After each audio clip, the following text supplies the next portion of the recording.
అయోధ్యలో జరిగే బాలరాముడి విగ్రహ ప్రాణ ప్రతిష్ఠ కార్యక్రమానికి ప్రముఖ యోగా గురు రామ్ దేవ్ బాబా విచ్చేశారు. ఈ సందర్భంగా ఆయన మాట్లాడుతూ బాలరాముడు టెంట్లో ఉన్నప్పుడు తాను ఇక్కడకు వచ్చానని తెలిపారు.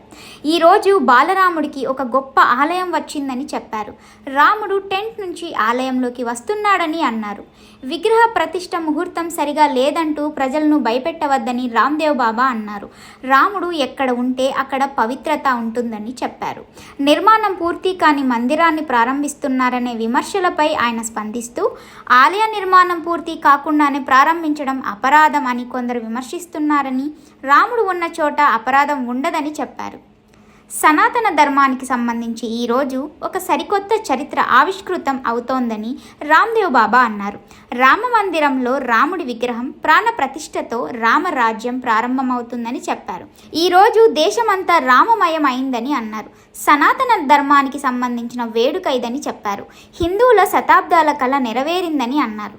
రాముడు సాధువు కాదని ఎవరు చెప్పగలరని ప్రశ్నించారు.